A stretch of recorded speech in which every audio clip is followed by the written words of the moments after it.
trends in postmodernism, reappraising literary and cultural episteme.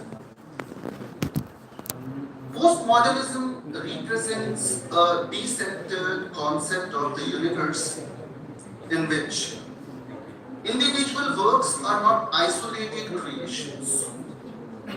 It broadly refers to a socio-cultural and literary theory and the shift in perspective that is being manifested in a variety of disciplines, including social sciences, art, architecture, literature, fashion, communications, and technology.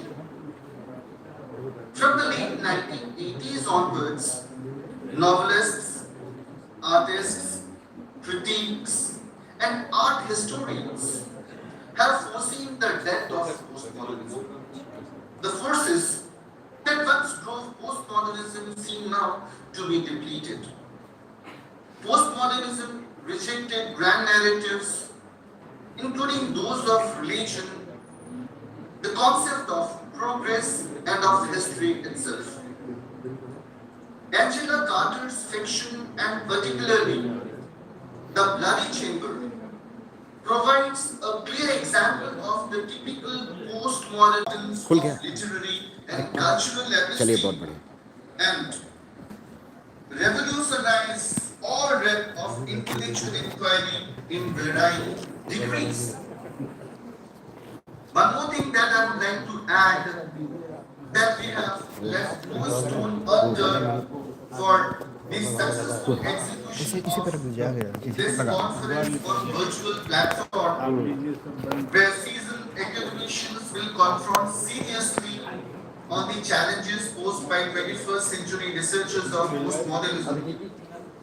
I'm sure that the seasoned academician, subject experts, distinguished delegates, and erudite researchers from different parts of the country and abroad will deliberate on vital issues, and the student participants will get an opportunity to learn something new from the persons of eminence.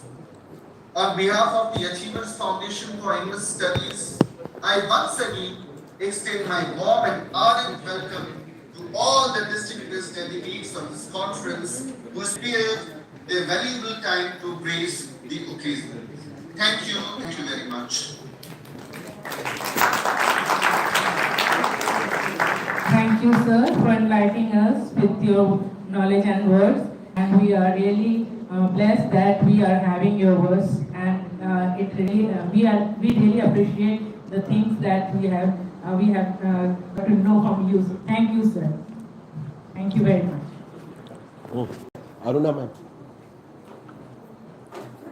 Now, I would like... Thank you, Rina. Thank you for this opportunity. Thank you very much.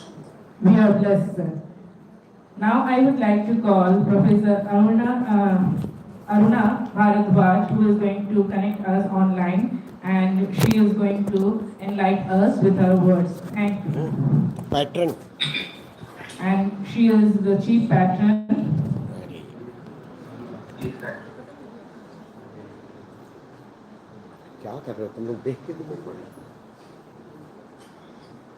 Respected chief guest of the inaugural session, Dr. Esteemed Kire, Indian origin award-winning author and poet, chief patron of this 2 days international conference, Professor J.P. Saini, Honorable Vice Chancellor, Madan Mohan Malaviya University of Technology, Gorakhpur, Conference Chairman Dr. Sanjay Prasad Pandey, President, the Achievers Foundation for English Studies, Conference Convenor Dr. Sudhir Narayan, Head Humanities and Social Science Department, MMMUT Gorakhpur, faculty members of MMMUT Gorakhpur, eminent resource persons from various universities of India and abroad, chairpersons, co-chairpersons, teachers, academicians, researchers, and students. It gives me a sense of immense pleasure while I congratulate the organizing committee of the 2 days international conference on the theme Recent Trends in Postmodernism, Reappraising Literary and Cultural Episteme, being organized on 2nd and 3rd December 2023 by Lala, Jagat, Narayan, Himotkarsh Government Girls Degree College, Kotla Khurd, District Pune, in collaboration with the Achievers Foundation for English Studies and Mother Mohan Malaviya University of Technology, Gorakhpur. This is for the very first time that we are organizing an international conference of this scale. The present conference is quite special as this is being organized in collaboration with two renowned institutions, thus promoting the culture of collaborative working and mutual learning. The conference is being held in online mode. The participation of a large number of academicians and researchers, both from India and abroad, gives me a sense of satisfaction and assurance that our efforts in organizing this conference have borne fruits. The team of our college has been working constantly for the past many days to execute the work assigned to it and to make this conference a successful one. Although given the minutest of the details and enriching experience. With this, I extend my best wishes to the organizing committee and all the participants for this conference. My warm regards to all from the core of my heart. Thank you all.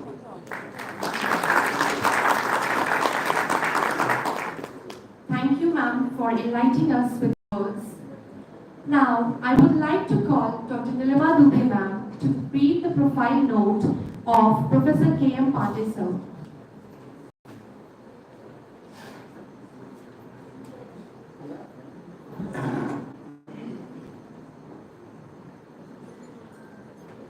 Professor K.M. Pandey, Professor of Department of English, Banaras Hindu University, Uttar Pradesh, India. Dr. K.M. Pandey is a professor and ex-head of Department of English at Banaras Hindu University, Varanasi, UP, India. He is an MA English, PhD, DGTE, and has a teaching experience of more than 39 years. Professor Pandey is a recipient of many awards and medals such as National Merit Scholarship, Gold Medal and Chancellor's Gold Medal for studying first in BA and MA. He has been a part of many GC-sponsored research projects as Cultural Anguish and the Poetry of Missing Singh and Kamala Das, 1993 and 1995 published.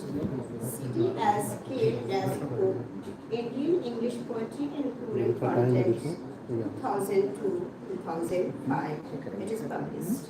And the Mahabharata in recent Indian novels, a study in the anxiety of influence, 2009-2030.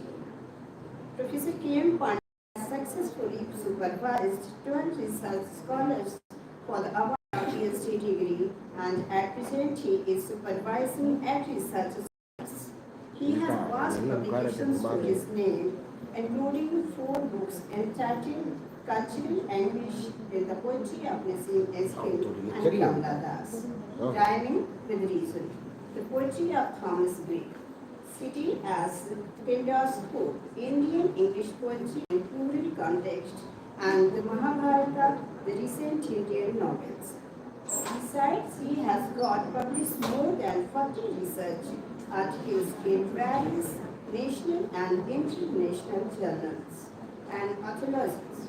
Beyond this, he has more than 60 research papers presented at national and international fora. Studies MT Kashi Vidyapeeth, Varanasi, Dr. R.M.L. Awash University, Faizabad, R.T.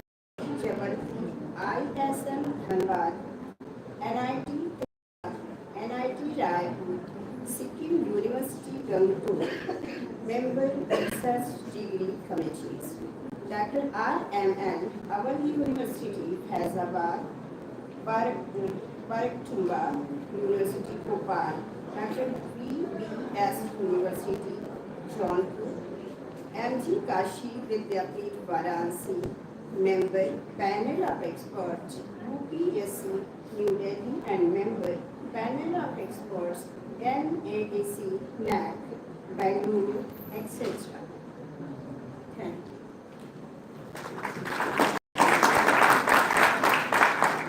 Now, Professor K. Sir will join us and enlighten us with our knowledge.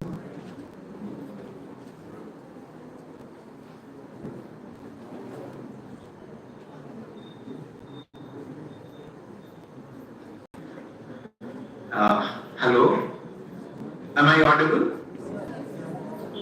Hello. Yes, sir, you are audible. Thank you, sir.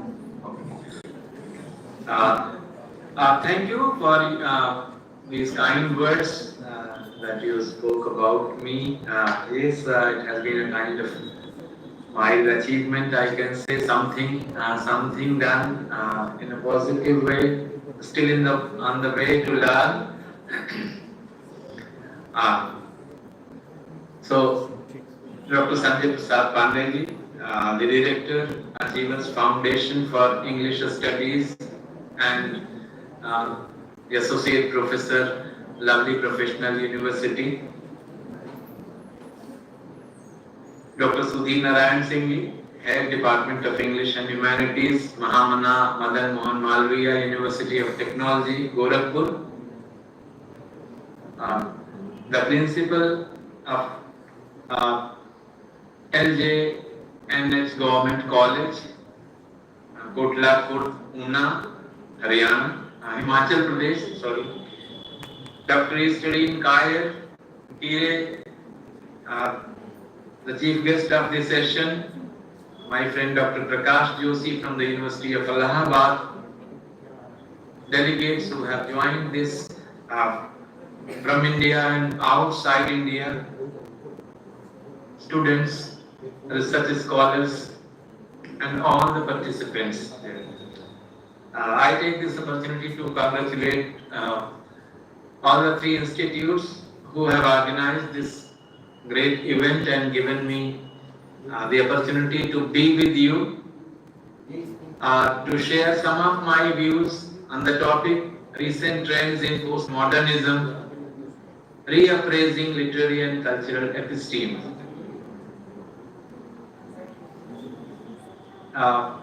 We all know that 20th century has been the age of extremes, as Eric Hobsbawm says. It has witnessed the hitherto unforeseen happenings across the globe, including the two world wars and the emergence of a new world order. In the known history, we haven't seen that kind of troublesome century. In the known 5,000 years, we can go back to the Mahabharata. That is the one period where we see the destruction on a large scale and the re-emergence of the dharmic order, I should say. Otherwise, minor incidents kept on happening across the globe in a small scale somewhere here and there. But the two world wars shocked us. The two world wars make us, especially the second one, made us to look at the world in a new way. Dr. Sudhir Narayan ji referred to several incidents, especially about the Second World War and also the way it affected culture, the way it affected our mode of thinking, and it was further elaborated by Dr. Pandey, who touched upon some of the key issues. I am sure many speakers and the presenters and the researchers will add several things to this seminar. I am going to add a few known things, rather I will be repeating it in a way, but I I believe this. Postmodernism questions even beliefs, but I believe that yes, even the repetition, even remembering something from the past, not just our own experience, provides meaning to our life. And it is that meaning, that significance which helps us in getting sustenance. So postmodernism is one such contested term which gained prominence in the 1970s, affecting almost all disciplines in humanities and social sciences. It has broadly been used to name the present historical period. Pandey referred to it, to name a style in art and architecture, to name a point of rupture or disjuncture in epistemology. These two prominent things have happened there. The word postmodernity has been employed to refer to the historical period. Again, these meanings are not finalized. They can never attain finality. In fact, postmodernism intends that then no finality should be there, it should be open-ended. But these three terms have gained some kind of meaning, minor distinction. So, postmodernity refers to the historical period, postmodernism for aesthetic dimensions, and postmodern for epistemological aspects. I will be referring to some of them. If we look at the journey of the term, we find that the literary critic Federico Dionis used the term postmodernismo in a collection of Hispanic poetry 1934 to refer to a short-lived reaction to modernism. It was in that very preface he used this word postmodernismo for the first time. This is for the new students, young students, with genesis and the development of the way this word traveled. The term entered the English-speaking world when the British historian Arnold Toynbee used it in a negative way in the 8th volume of his book A Study of History 1954. Just 2 decades later, he used this very term but in a negative way. Both the things, positive and negative overtones, still continue. And perhaps herein lies the success of this term, or if we call it a movement. We have to remember that Toynbee used it to refer to a philosophic figuration of a future movement in history. He thought that this kind of thing would happen, and he had looked at it happening somewhere in future. That is again something very unique and shows that the kind of genius he was. Later, the Black Mountain poets, the duo rather, Charles Olsen and Robert Greeley, used it in a personal communication in the sense in which it is used now. It is talk about a shift in history and the developments following that shift. So they focused on this very thing. They noticed that some kind of change, some kind of shift in the thought process is there, and they talked about it, and it became again one of the characteristics of postmodernism. If in the 60s, early 60s and later 60s, 2 things happened to writers come. If in the early 1960s, Wright Mills and Irving Hope, the 2 great American writers from New York, restored the negative meaning embodied in the ideals of communism and socialism. In the late 60s, Leslie Fiedler employed the term to refer to the emergence of a new youth culture sensibility, focusing on the significance given to individual freedom of expression rather than the control of the state on it. So these 2 shifts took place. If in the early 60s, the negative meaning in the almost at the end of the 60s, this youth culture looking forward towards more freedom. Another significant usage of the term came with Ihab Hassan, the Egyptian critic, in 1971, almost a decade later, who, while surveying literature and music, termed some of them to be postmodern rather than modern. In his view, artists like Ashbery, Thomas Pynchon, Warhol prioritized the playful indeterminacy over the modernist fixity. If the modernist showed the disillusionment and looked for through parts to some kind of attainable or unattainable whole, WHOLE, these writers focused on the playful indeterminacy over the modernist fixity. Then the term gained prominence with Lyotard's 1979 book, translated into English as The Postmodern Condition, a report on knowledge, in 1984. In this, he questioned the validity of grand narratives which had been destroyed by the Second World War. It gave space for the emergence of little narratives, or what Lyotard often referred to as little games.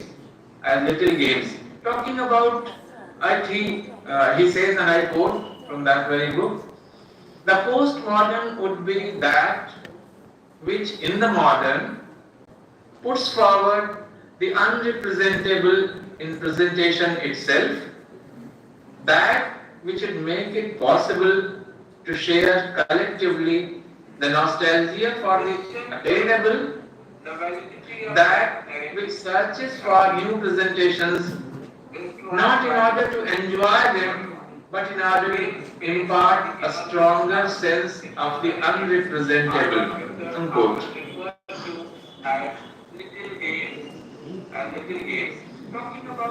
Then, some years later, in 1989, David Harvey,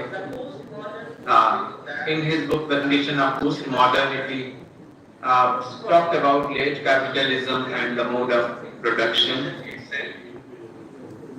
Frederick Jameson came later, and he, in his, especially 3 books spanning over 2 decades, namely Marxism and Form, 1971, Late Capitalism, 1975, and The Political Unconscious in 1981, and also the famous essay, Postmodernism and Consumer Society, where he elaborated one more new aspect which has left a lasting influence on contemporary human society.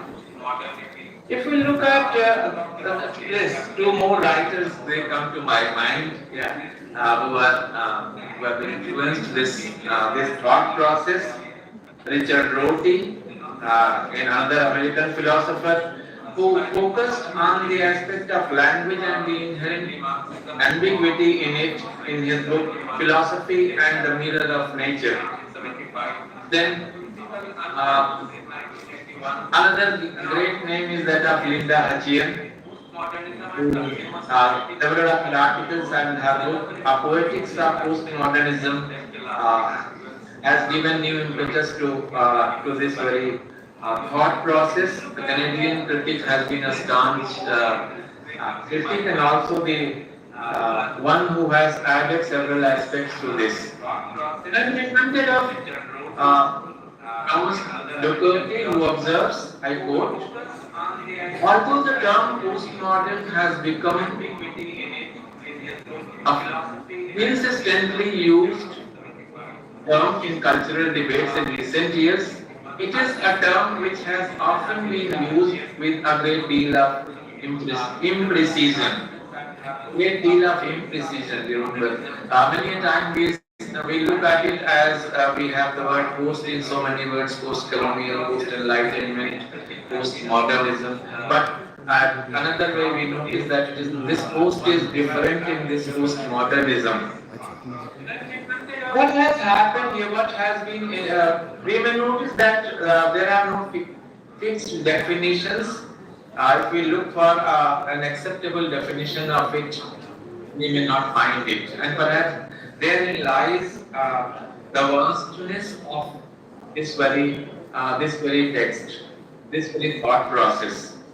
If we look at the characteristics, it is better to look at postmodernism in a way through which we can recognize it, so we can understand it, because it is to be understood through parts. So Jameson talks about the 5 symptoms of postmodernism. He says, waning of affect, challenging the foundational texts, nature of, you can say, many belief systems, questioning it. And this questioning of foundations suggests finding new ways of comprehending the world. I'm reminded of one thing more here, because whatever books we found, I found on postmodernism in the last decade or so, my own association with the text, in most of them, either we look at the Western writers, which is their problem in a way. Yes, existentialism, yeah, we had it. But how had we dealt with that issue? How had we dealt with this kind of question? In our tradition, we have 6 schools of philosophy. 3 believing in something and 3 the non-believers, and making a balance. Okay, you find out some path for knowing your reality. That was there. Looking about the questions, the way, the most important characteristic of postmodernism is the questioning of the foundational institutions. So it suggests then that there are new ways of comprehending the world. That kind of suggestion is given, and it has been elaborated on large scale with full books by different writers. Some of them I refer to. The grand narrative implied totalizing everything within its purview, or looking at the whole through parts. So believing that somewhere the whole is there, either it was the Garden of Eden, or it was the Vaikuntha, or it was heaven. Somewhere it was there was some common source of language, and whatever we have, they all should intend to reach that. So the parts, through the parts, we want to achieve the whole, and which makes us conscious of being fragmented. So the fragment is not to be celebrated. The celebration comes with the unification of the individual with the system, or the part with the whole. Or if I use the spiritual terminology, the small soul S with the capital soul, submerging one's identity. That was another kind of thing. The postmodern issues on the significance of the postmodernism focuses on the significance of parts, little narratives, fragments in culture, literature, and arts and media. There is another thing, the inability of language to accommodate reality completely. This very belief that language cannot, through language we cannot comprehend the complete reality. In our own tradition, we had this kind of answer. Again, when I talk about my tradition, the purpose is not to just establish the supremacy of it, but the way an alternative mode of thinking had been there. It was not a dominant mode which suppressed others, but there was the availability of different kinds of modes and tools and thought processes through which one could find out the reality and the meaning in his or her life. The inability of language to accommodate reality completely. The reality is not universal, but can only be provisional. So valorize the provisional, valorize the problem, Provisional, praise the provisional, the commonplace, the fragment, the moving moment. As an Indian, I am bound to think about Gautam. You cannot bathe in the same water again. You cannot feel it the same moment again. So, sometimes, you know, please, please, Can the organizers please ask people not to speak when the speaker is speaking? Thank you. thank you. So, the reality itself is provisional and so is the language. And so the commonplace, the fragment, the moving moment is to be seen through a variety of perspectives. One can notice the shadow of Derrida's deconstruction here regarding the different nature of language and meaning, just one of the aspects, and the impossibility of the finality in meaning. How can we forget Gautam Buddha, whose worldview of addressing the issues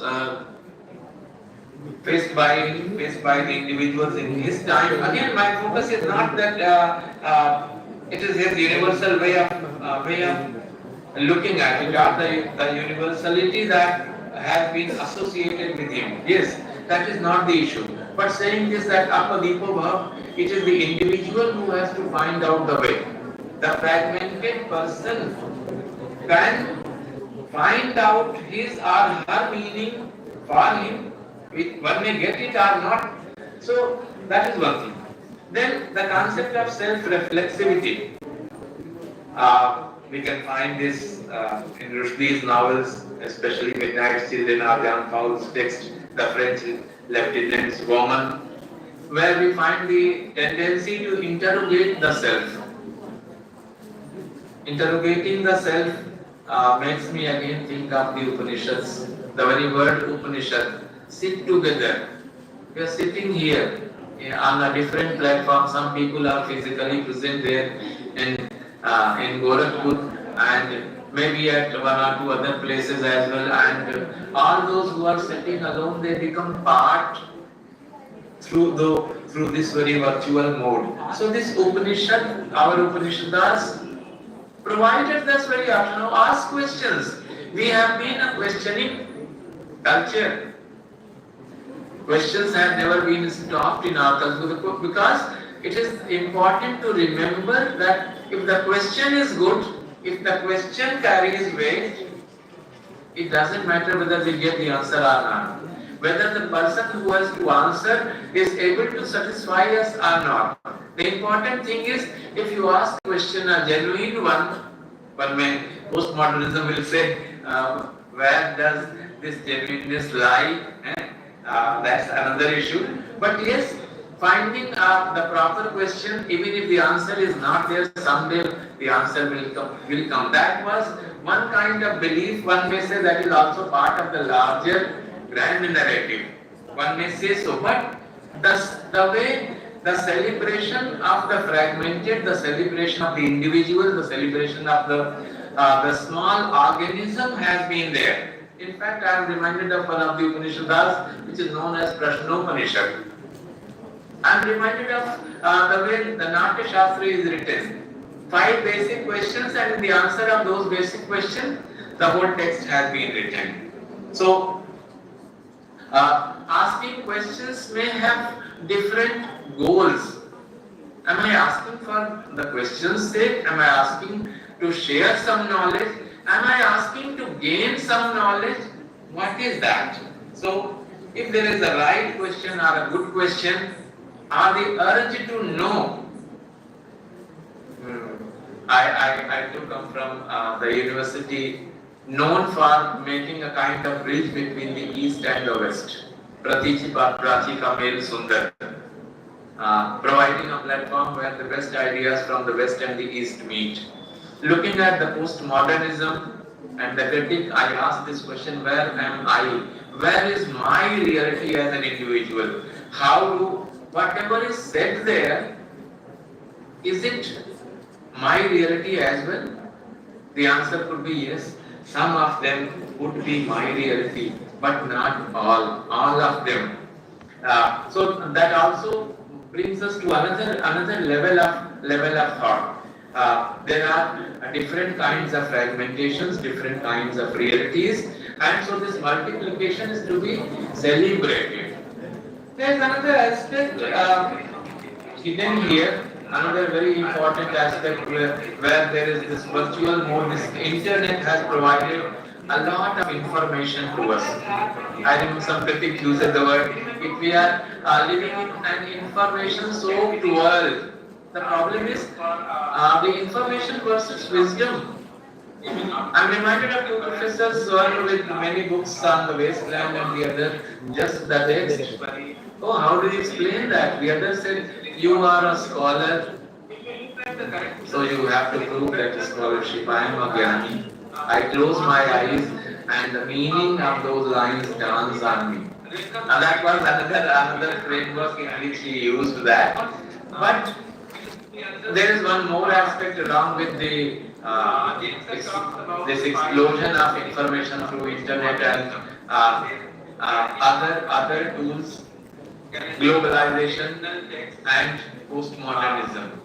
One of the ways where the market forces control us, even when we do not remember that we are governed by some other forces. So, other two things, we are conscious of this thing that this technology is going to help us, but this technology is going also to disturb us.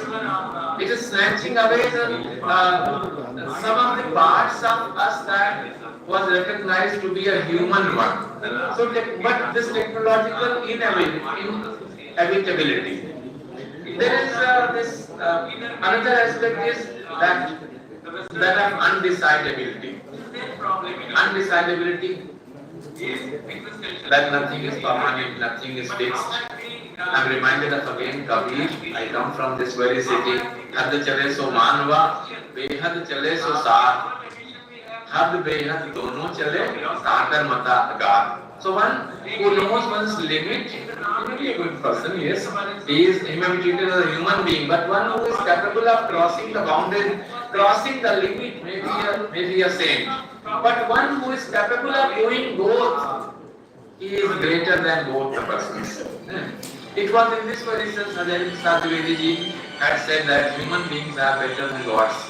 Because gods are bound by certain norms, they cannot cross those boundaries, whereas human beings could cross the boundaries created even by them.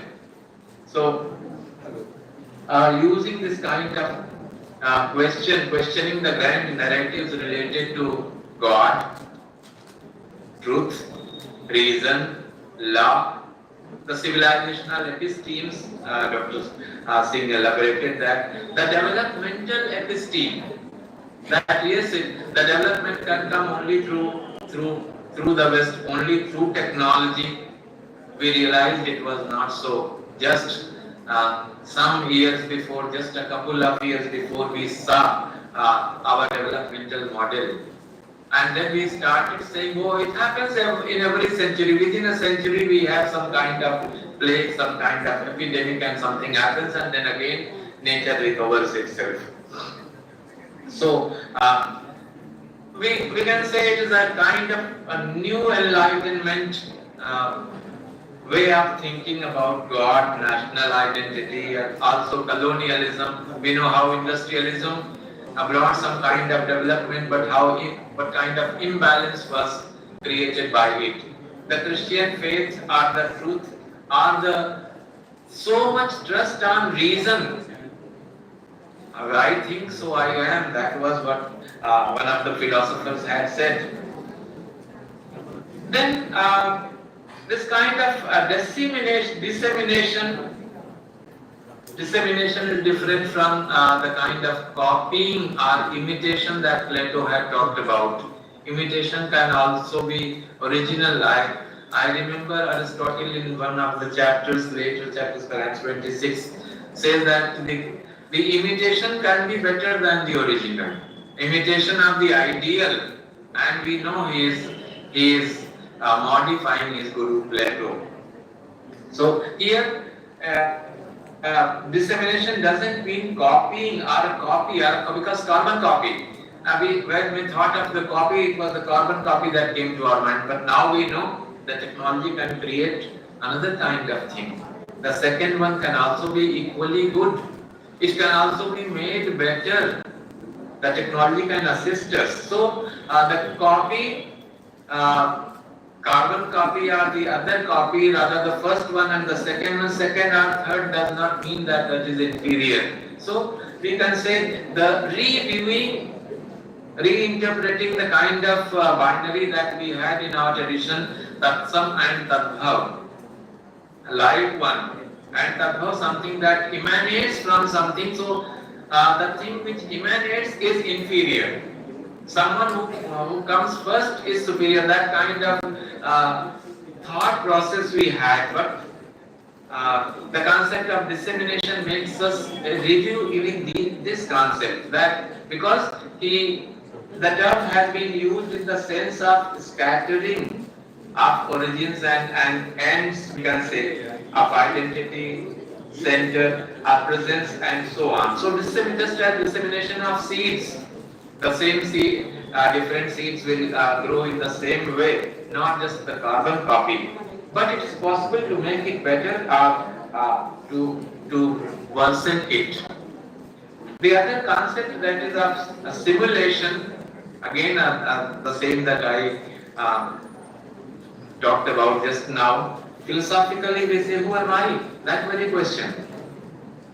This basic question, whether in whatever period we are living, we have to ask. Shankaracharya, 1,000 years ago, talked about it. Yeah. Oham, who am I? Soham, I am that. Who are you? You too are that. But again, it is another kind of grand narrative that should be questioned, because there are other kinds of realities. I am reminded of what Shankuk says about this copy, this simulation or scattering had not been used, but dissemination not used, but this kind of thing. Chitra Turagnyaya. An image of the horse is there, and if someone asks, is it a horse? And you say, yes. Is it a horse? No. It's not a horse, it's a copy of the horse. So, the realization that you see, it is this kind of thing through which the postmodernist critics talk about the reality, where the advertisement or photography or say the image of pizza or the image of hamburger, through that the reality is created. I'm reminded of the way they talk about the war. Forgetting the horror of the war, they say the war is only on the TV and it is only this one that is going to affect us. They do not talk about what happens where the war is being fought. It is not just the TV one that is going to affect us. What about those who are facing that or who are involved in that war? One who is seeing, that is also another contested area where they talk about this reality or hyper reality. Again, looking at language, I keep on asking myself, yes, there are 4 levels of language: Parapashyanti, Madhyama, Vaikhari, and we are only talking about only the last one, Vaikhari, that we speak. There is just another level, Madhyama, something that we think about, that one. But what about the other 2? That is also reality, and that can be at the level of the individual. One knowing the meaning of life, if not possible. What about the seeing of it? Will we see the reality only that is shown by others to us? Or we will also try to comprehend reality as seen by us.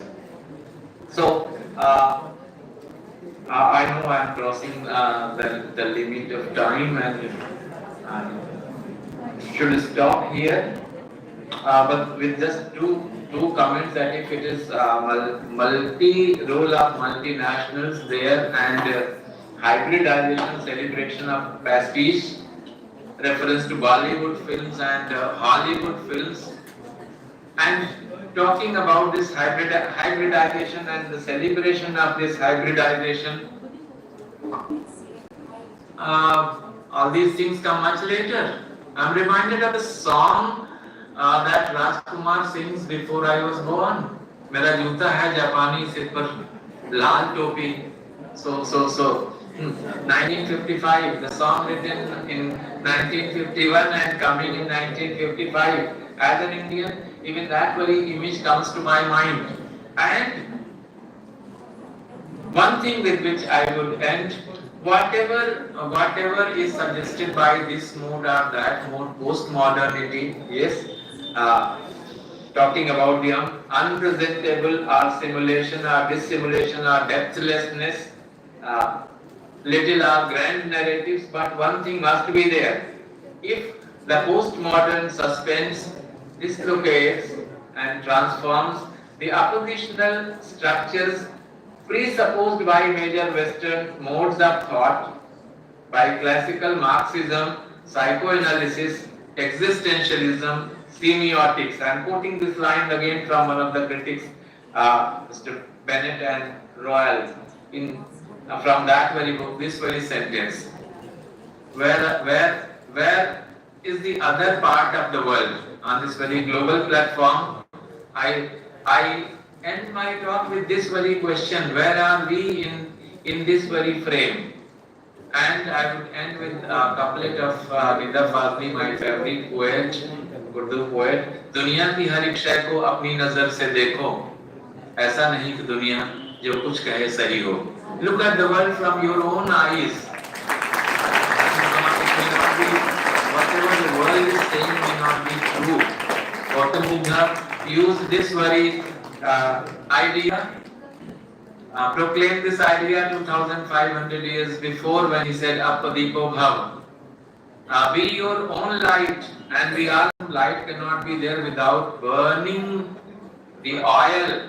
So burn the oil that is there, and burning oil may metaphorically mean asking unpleasant questions, uneasy questions to yourself, not just to others, and looking for the possible answers and honoring that answer and sharing that answers with others. Thank you. Thank you all. Thank you, sir. We are humbled to listen to your kind deliberations, and really, as and when I look my alma mater, Department of English, Banaras Hindu University, I always repeat, and I am again repeating in front of my students, because I am your student and they are my student. So I am passing the message to the third generation of your third generation, and a salute to professors like the Professor Pandey sir, that इखलाक के कदमों में कलंदर नहीं गिरता, टूटे जो सितारा तो जमीन पर नहीं गिरता, गिरते हैं बड़े शौक से समंदर में दरिया, लेकिन कभी दरिया में समंदर नहीं गिरता. A tribute to my gurus, and we see that our honorable speaker, Professor Prakash sir, also is connected from University of Allahabad. We are, sir, pranam to you, and you are welcome to our forum. And at the meantime, we have gone a bit changed to the schedule, pre-decided schedule, because our chief guest is connected from Norway, esteemed. So I request the organizer to invite her to be connected, and then later on we will be moving as per our schedule. So thank you, sir. Sorry for the interruption. Sorry for the interruption. Just a sentence, just to share that it's in honor of Dr. Kiran. As many as 4 research scholars are doing research on her novels. This is something great, and it is through them that I had read just one of the novels, and through her creative world, that I have known the Northeast in a much better way. Yeah. So my humble pranam to her, and just share this thing. But if I hope she is here. Yeah. Thank you. Yeah. Thank you, sir, for enlightening speech and on postmodernism. Your deep insights, comprehensive knowledge provided us to understand the complexity. Now, thanks to you for enlightening us that wisdoms and truly appreciate your presence here. Now, thank you. I would like to call Dr. Sudhir Narayan Singh to read the profile note of Professor Esteemed Khurd. Thank you, sir.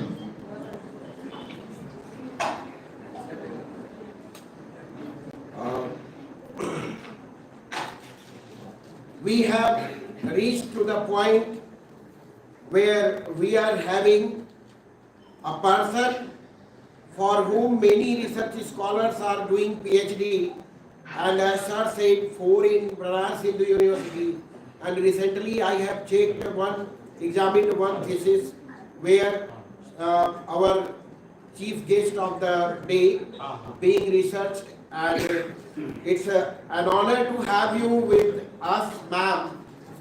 Whether we are audible and are you connected, please confirm from your end.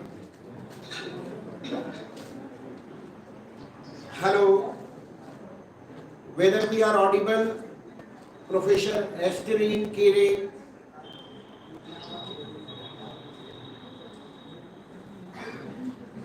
Yes, sir, ma'am is here. Ma'am is here with us. Okay, so it's a great honor indeed to read even the profile of such a renowned resource person and chief guest of our conference. Ma'am, you accepted our invitation. We are humbled, we are honored. And Dr. Esteemed Khurd, an award-winning author and poet, chief guest and keynote speaker of our seminar, our international conference on recent trends in postmodernism. Dr. Esteemed Khurd is a renowned poet, author and folklorist of the contemporary times from India, who lives in Norway at present. The majority of her writings are based in the lived reality of the people in Nagaland in Northeast India. Her motivation to write is summed up in this statement by her in an interview. I felt we needed to create written Naga literature. We have so much oral narrative, but with oral dying out, it's all going to be lost. Apart from writing, she also performs jazz poetry with her band Jazz Poesy. Esteemed Khurd published her first book on poetry in 1982, titled Kotla Khurd. This was also the first book of Naga poetry published in English. Her novel A Naga Village Remembered, published in 2003, was the first ever novel written by a Naga writer in English. Her second novel was Terrible Matriarchy, published in 2007, followed by Mary, 2010, Peter Bornhood, 2011, Don't Run My Love, 2017, and Walking the Roadless Road, Exploring the Tribes of Nagaland, 2019. Her latest book, Spirit Nights, was published in 2022, and she has also written children books, articles and essays. Her first children book in English was published in 2011.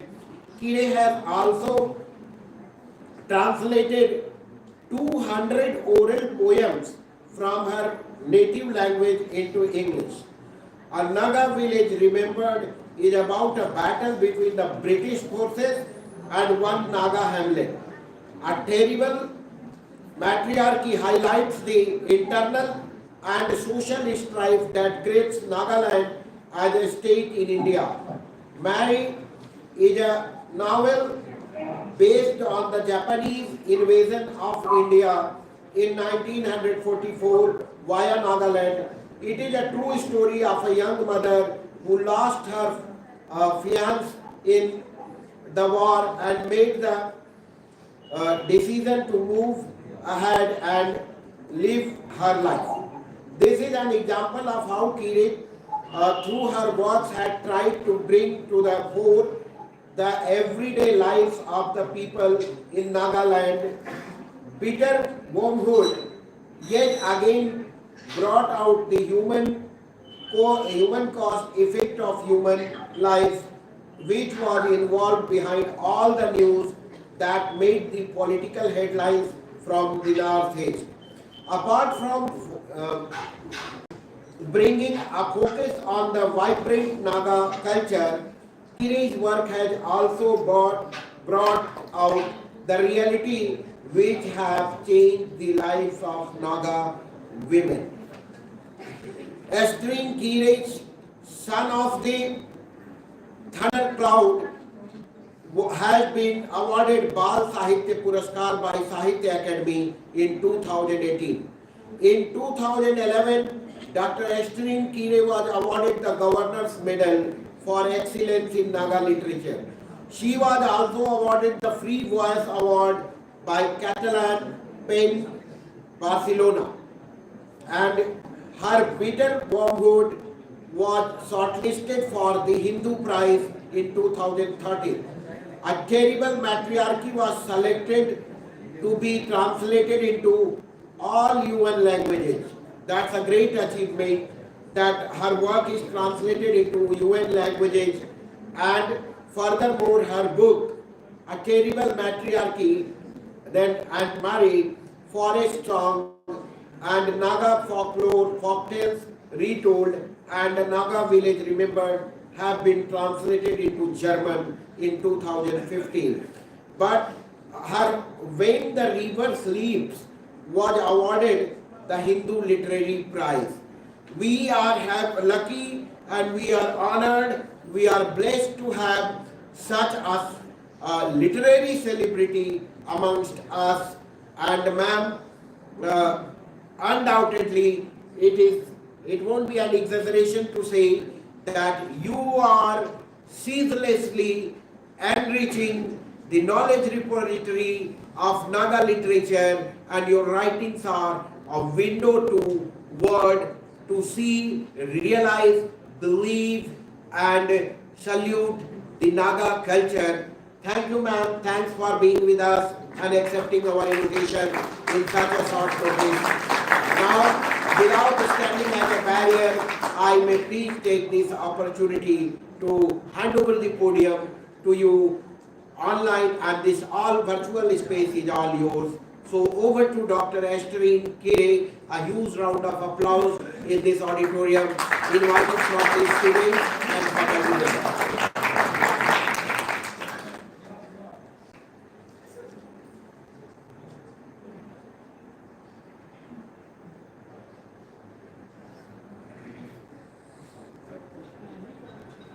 Mic is off. Mic is off. Hello, Dr. Pandey, can you hear me? Her mic is off. Yes, ma'am, we are trying to. Hello, Dr. Sanjay Pandey, please unmute the ma'am. No, I think it is not from our side, sir. Ma'am, it is not from our side. Kindly have a look, please. You are audible, I think.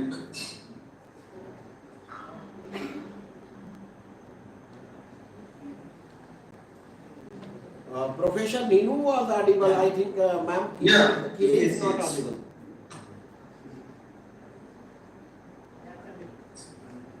Ma'am will have to unmute herself. Ma'am, kindly unmute yourself. She is not on video. Hello.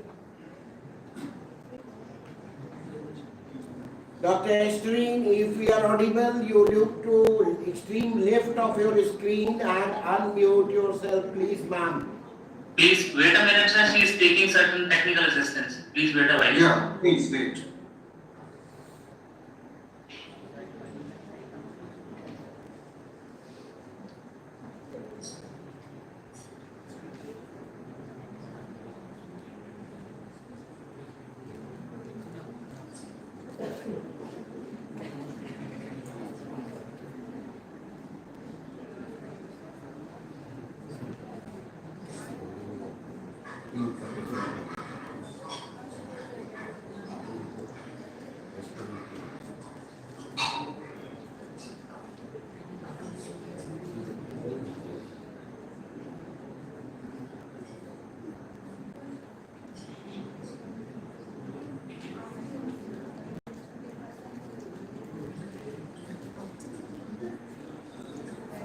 Astrid ma'am, we are audible?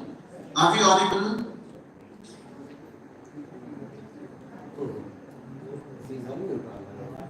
Ma'am Astrid, are we audible?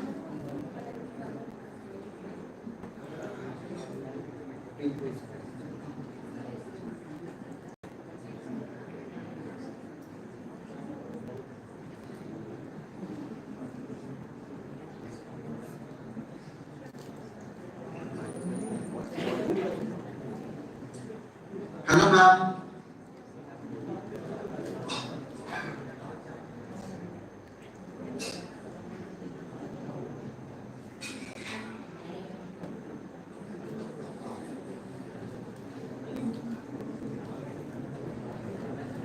Hello ma'am, we are audible. Are we audible?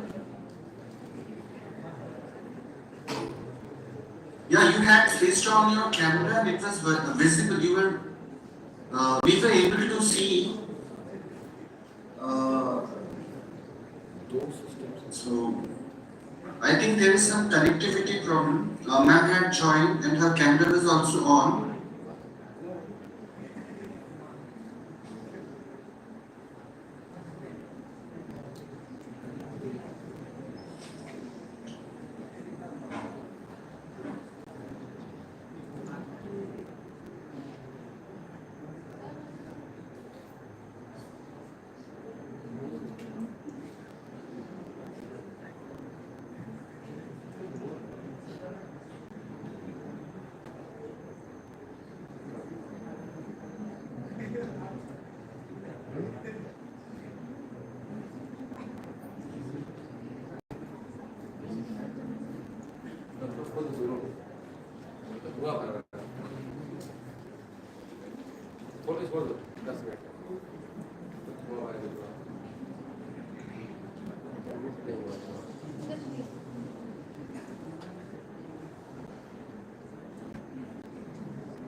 Dr. Raman?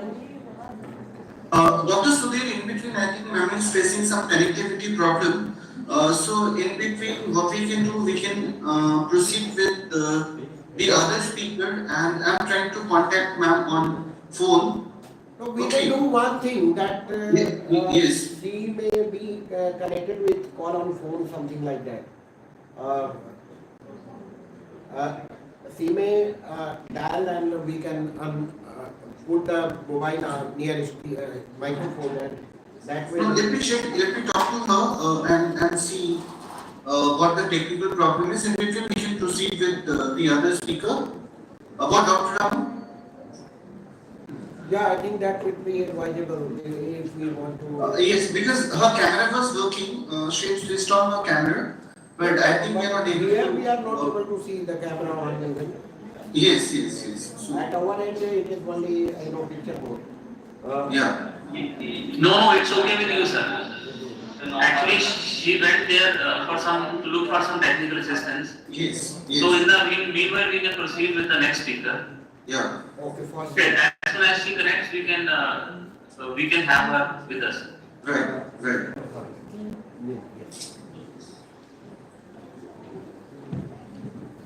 So, I would like to call Dr. Nilima ma'am to read the profile note of Professor Neelu Kumar, Department of English, Aditya Mahavidyalaya, University, Delhi.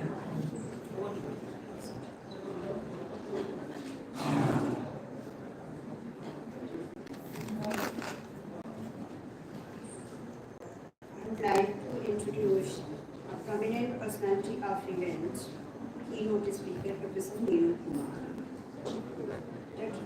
Am I audible? Be louder, be a bit louder. Dr. Neelu Kumar is a professor of English at the Department of English in Aditya Mahavidyalaya, University of Delhi. She has a teaching experience of about 30 years. She has published a large number of articles in national and international journals and has presented papers in various seminars and conferences. She is actively involved in the research and has guided many PhD and PhD scholars. She is a member of various clubs, boards, and committees and has contributed many chapters in books and anthology. She has delivered many keynote addresses in various seminars and conferences and has chaired sessions also. Professor Neelu has undertaken various projects and has also received various awards such as recipient of Social Worker and Nutrition Educationist Award at the National Conference on Public Health and Nutritionology organized by Nutrition and Natural Health Science Association in 2018. Recipient of as to what you think is real, what the characters are presenting is real, or what the filmmaker is trying to present you is real. So there's a huge quandary. And this dilemma kind of keeps you glued to the screen. So I'm starting with a bit of theory. Postmodernism is largely a reaction to the assumed certainty of scientific objective efforts to explain reality. In essence, it stems from a recognition that reality is not simply mirrored in human understanding of it, but rather is constructed as the mind tries to understand its own particular and personal reality. For this reason, postmodernism is highly skeptical of explanations which claim to be valid for all groups, cultures, traditions, races, and instead focus on the relative truth of each person. In postmodern understanding, interpretation is everything. Reality only comes into being through our interpretations of what the world means to us individually. Postmodernism relies on concrete experience over abstract principles, knowing always that the outcome of one's experiences will necessarily be fallible and relative, rather than certain and universal. The post in postmodern denies the existence of any ultimate principle and lacks the optimism of there being a scientific, philosophical, religious truth. And Richard Tarnas explains, and I quote, postmodernism cannot on its own principles ultimately justify itself any more than can the various overviews against which the postmodern mind has defined itself. And it had its origins way back, and Bishop talks about it in his book in 1996. Postmodern thinking arguably began in the 19th century with Nietzsche's assertion regarding truth, language, and society, which opened the door for all the later postmodern and late modern critiques about the foundations of the knowledge. And this is Kushner. Nietzsche asserted that truth was simply a mobile army of metaphors, metonyms, anthropomorphisms, in short, a sum of human relations which have been enhanced, transported, embellished poetically and rhetorically, and which after long use seem firm, canonical, and obligatory to a people. Truths are illusions about which one has forgotten that this is what they are. Unquote, Nietzsche, 1954.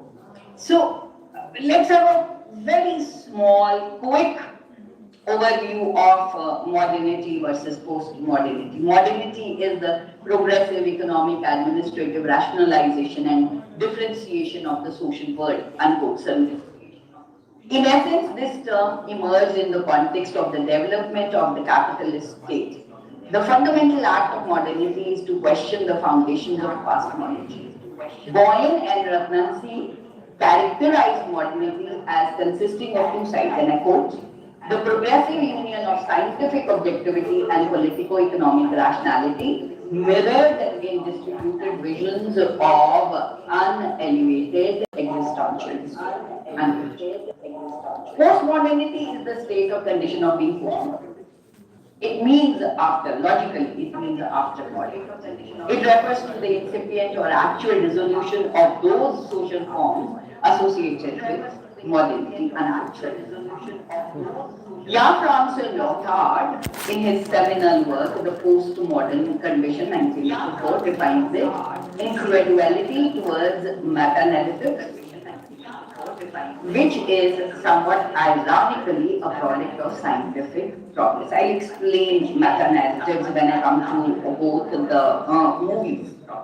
Postmodernity concentrates on the tensions of difference and similarity erupting from processes of globalization and capitalism, accelerating circulation of people, increasingly dense and frequent cross-cultural interactions, and the unavoidable interactions of local and global knowledge. Some social critics have attempted to explain the postmodern condition in terms of historical and social milieu, which spawned it. David Ashley suggests, and I quote, modern overloaded individuals. Again, one of the earlier speakers referred to it. There's an information overload as far as the internet is concerned. Modern overloaded individuals desperately trying to maintain rootedness and integrity ultimately are pushed to the point where there is little reason not to believe that all value orientations are equally well-founded. Therefore, increasingly, choice becomes meaningless. Unquote. Yavolraj, one of the most radical postmodernists, writes, and I quote, that come to terms with the second revolution, that of the 20th century of postmodernity, which is the immense process of destruction of meaning equal to the earlier destruction of appearance. And Sarup maintains, unquote, Sarup, and I quote, there is a sense in which if one sees modernism as the culture of modernity, postmodernism is the culture of postmodernism. Postmodernism is somewhat controversial, I would say a lot controversial, because a lot of people doubt whether it can ever be dignified by conceptual coherence. However, in some sense, it is unified by a commitment to a set of cultural projects privileging heterogeneity, fragmentation, and difference, as well as a relatively widespread move in literary, theory, philosophy, and the social sciences that question the possibility of impartiality, objectivity, or authoritative knowledge. And this is Boyan and Ratnansi. So Peter and Will Brooker, in the book Postmodern After Images, 1997, they say postmodernism has been an elastic and somewhat nomadic term, and I quite agree with that. Then Himachal, in his seminal work From Postmodernism to Postmodernity, the local, the global context, says postmodernism is the return of the irrepressible, like a ghost. It eludes definition. So now let's talk about what postmodernist texts are. They are disjointed narratives. They offer altered realities. There is time bending. There is nostalgia, and there is a lot of oscillation between past and present in postmodernist work. Christopher Nolan's films are narrative, and now I come to what I wish to talk about, Nolan and his seminal movie. I can pick up Prestige, I can pick up Tenet, I can pick up the very latest 2023 Oppenheimer, which we recently went to watch on screen. I can pick up any number of movies of Nolan as postmodernist. Nolan's films are narratives of alternative realities and metamorphizing multiple subjectivities. As symbols of postmodernist filmic narratives, they dissolve the boundary between the rational and the fictional and perplex the audience with the spectacle of ambiguous experience.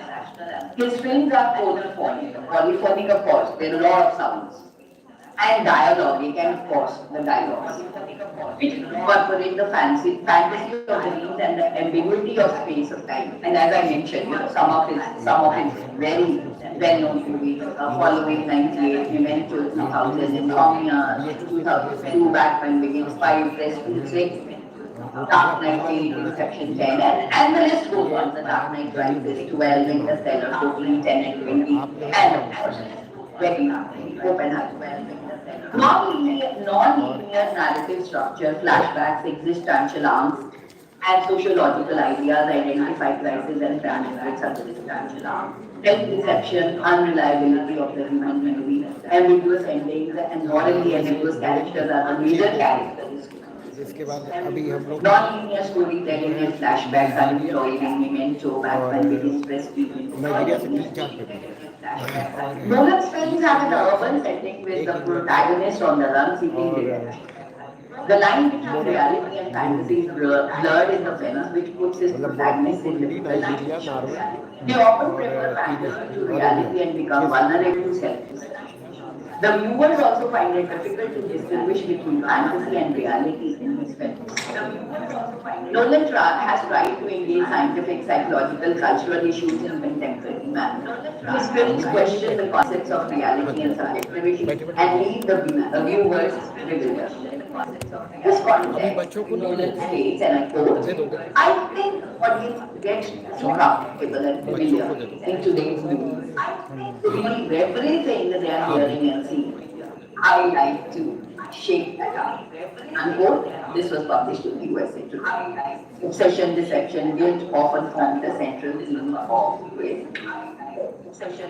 Now let's come to the interesting movies. The two very interesting movies, Memento and Interstellar. Both films explore the wide range of possibilities of postmodern filmic narrative. The action of these films is related to the reliability of mental dream of the narrator and the protagonist narrator's inability to differentiate between reality and a very quick get into Memento. Memento is the story of Leonard Shelby, Guy Pearce, a man suffering from interrogate amnesia, searching for his wife, Julia Fox's murder. His thoughts and actions are incoherent like the fragmented narrative. The loss of memory causes uncertainty with respect to everything connected with the protagonist. It causes distortion of perception of time and space and makes him an outsider to culture and society. His perspectives are perpetually unstable and bring new meanings to the world he perceives. This constant change of a perspective keeps him dynamic as he does not remember previous changes. He is unaffected by different interpretations, which may also mislead him. The film is divided into two sequences, color and black. The black and white sequences are chronological and objective in nature. They have the voice over the protagonist from the perspective of the film. While the color sequences are subjective and are shown in reverse order. I would like to mention here, in one of the interviews, Christopher Nolan, ended up saying that mine is, referring to Memento, he said mine is not a linear, and he drew a line on the board, and he said it's not a linear movie, it's a non-linear movie, and there are ups and downs, much like the crescents and the troughs of a wave, which he showed on the board. As the film progresses, the color sequences become more objective and the black and white sequences become more subjective. The protagonist is an unreliable narrator because of the loss of memory. He lives within the world of his mind and distrusts reality. On account of his inability of storing new memories, he uses notes, tattooed photos for remembering events in his life. At the end of the film, the color and the black and the white sequences merge together, forming a single narrative.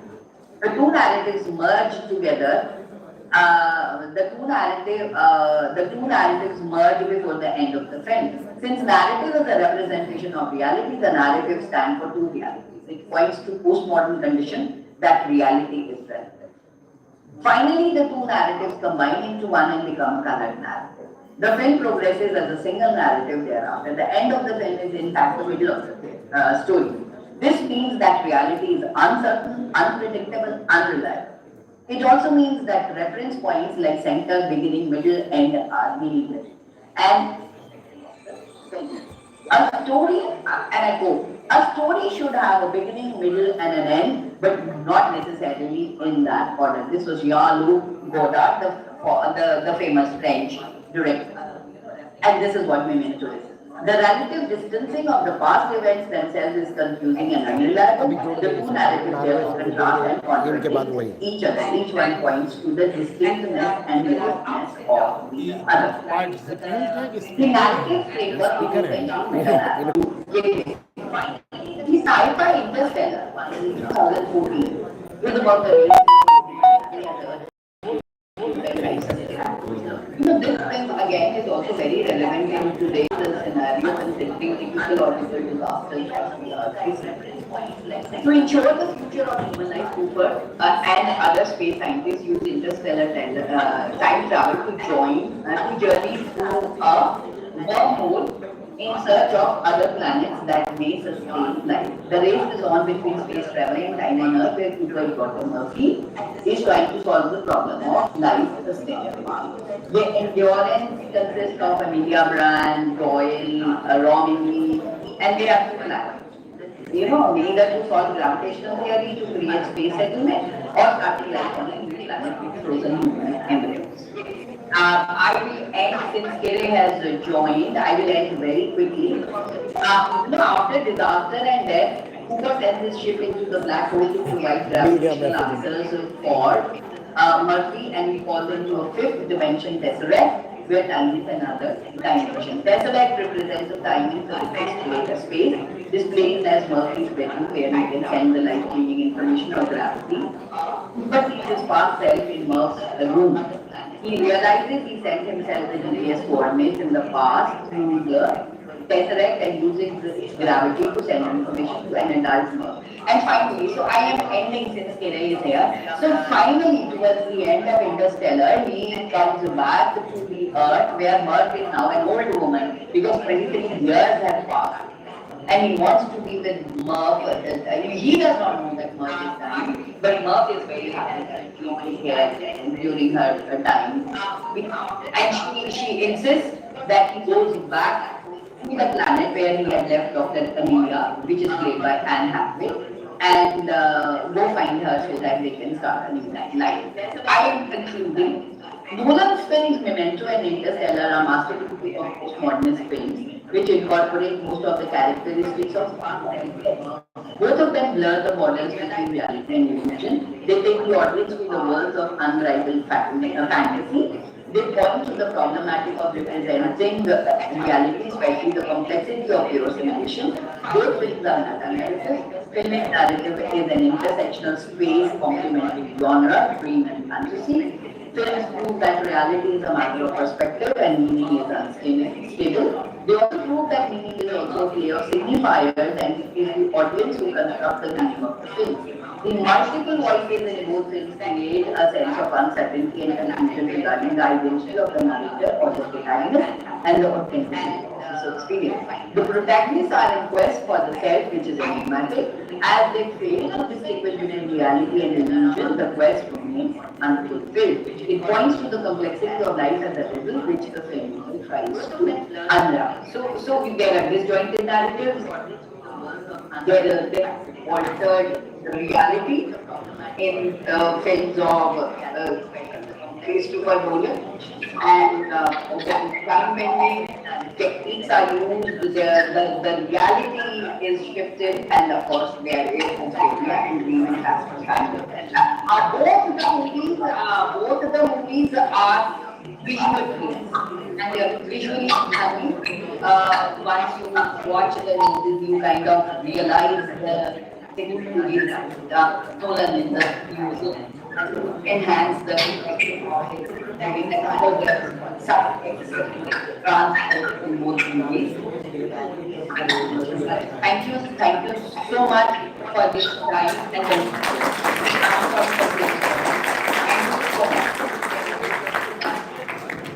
Thank you, ma'am. Thanks a lot.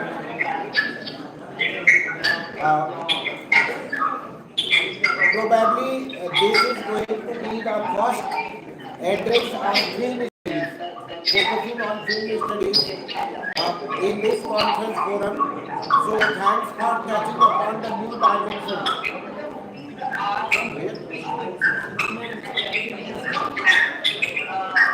Yeah, hello.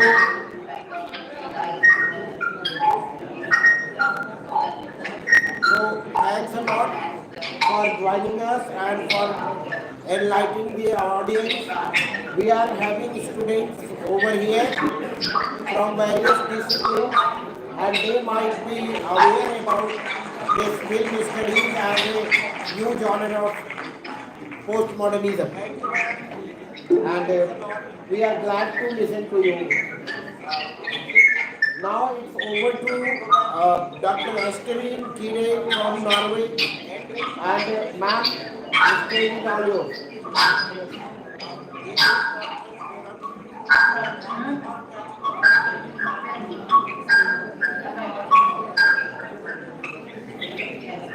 Yes, first of all, please allow me to, because you have to rush through your paper.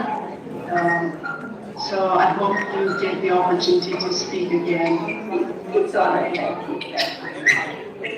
I won't take much time. I just want to give my greetings to the Achievers Foundation for English Studies.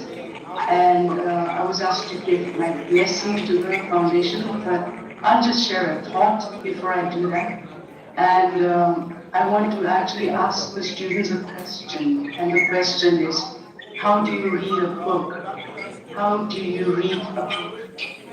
I speak as a writer, and as a writer, it saddens me that many students approach reading very uncreatively. So I want to say, please don't do that, because when you read uncreatively, it's an injustice to the writer and to the book. And what is uncreative writing? Uncreative reading? I'll try to explain it. It is coming to a book with preconceived expectations and assumptions about what you're going to find in the book. So it doesn't work that way. And I want to say that I would like to urge you to read books creatively. As an example, I want to say that books or writings from the Northeast are not homogeneous. The writers, there's a tendency to class all the writers of the Northeast together, but it doesn't mean that they're all writing about the same thing or focusing on the same. They all come from different angles and different perspectives. So do justice to the writer by learning to read creatively. Then I want to also add that the blessing that I want to give you is I pray that you will receive wisdom, because I know that knowledge will come by your effort and by the efforts of your teachers. But wisdom is a very special gift. I pray that you will receive wisdom to get original thinking, because that's how you can live your creativity to the fullest. So I bless you, and may God greatly bless you. Thank you.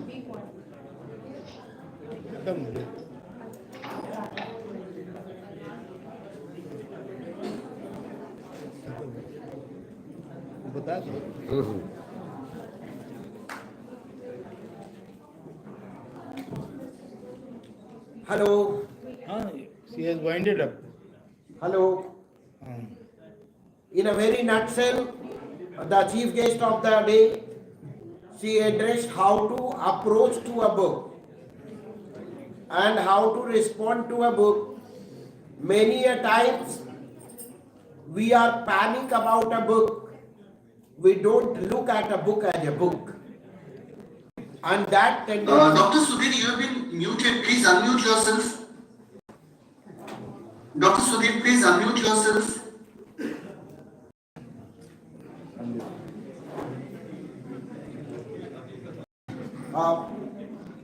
Thanks to our chief guest who come up for a very short while, but in a nutshell, she deliberated a great message, delivered and passed it to the coming generation of researchers and scholars, where she supposed to say, she was telling and pondering upon with a great stress that we must have to develop a tendency to look at a book as a book. Many a times we have tremendous respect for religious texts like Bhagavad Gita, like Holy Quran, like Bible, Holy Bible, but we listen, we read it with the great respect, but we don't approach to adopt it. Like there is a question raised by Swami Sukbodananda, book Personal Excellence through Bhagavad Gita. He said that we have tremendous respect for Gita, but question is that, do we live Gita? We have tremendous respect for Quran, but the biggest question is that, do we live Quran? What are the ideology? That is, the biggest problem is that. And because all the root of disputes are there, similarly, we need to develop a kind of approach. Objectivity itself is, removed in postmodern tradition. And modernism talks to be objective, but postmodernism said that we all are cultural construct and we are developed and nurtured in a way that we look anything with the lens that we are projected to, that we are offered to. So we all are having our different vision to approach to a text. So being objective, even for media houses, that or for even reporters or even writers, thinkers, is a very tough job. But the day for students, it is said that they are going to be maker and shaper of the society and destiny of the nation. For that purpose, the underlining message that came to us from our chief guest of this conference, Honorable Esteemed Kire, that we need to look at a book as a book. And for that purpose, for that short lived time that you could draw for us from your busy schedule, deliberated upon the great message and you pondered over it. We all are thankful as organizers to you, ma'am. Thanks a lot. And in between, again, I wish to take my opportunity to extend my heartfelt thanks to Neenu Kumar ma'am, Professor Neenu Kumar, Aditi Mahavidyalaya, University of Delhi. Thank you, ma'am, for being with us, and thank you for accommodating your conclusion in a very short notice. I salute you from here. Humble pranam from the Department of Humanities and Social Science, Mohan, Malaviya, University of Technology. From this forum of TAFIs, we are lucky to have you, the Achievers Foundation, and even Government Girls College, Pune. And we are having our MOU partner student also, KIPM College of Management, hosted jointly by NDLI partner, National Digital Library of India, Club-Madan Malaviya, University of Technology. Thank you, ma'am. Thanks for being with us, and thanks for your cordial response. So, with deep sense of gratitude to our chief speaker, chief guest of the day, now we will be moving towards the next proceeding of the conference.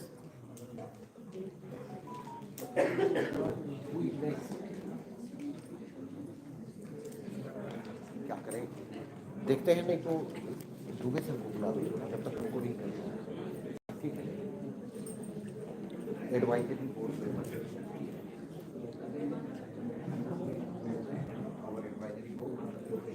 Thank you, sir. Now I would like to call Professor Arjun Dubey, sir, Advisory Committee member. So please come off the stage.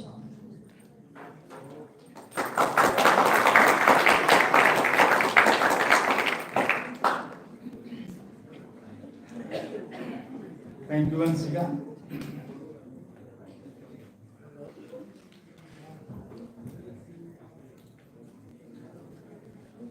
Dr. Singh, Head Department of Humanities and Social Sciences. My other esteemed colleagues,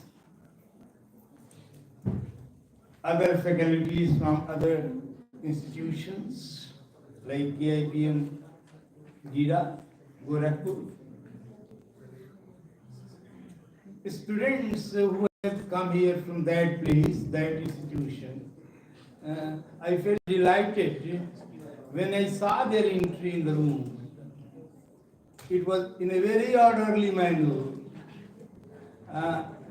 And I was mesmerized.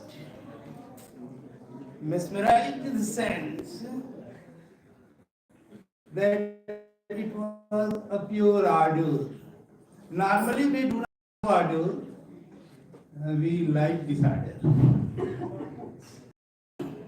And this is from ardor to disorder, which a great scientist, Heisenberg,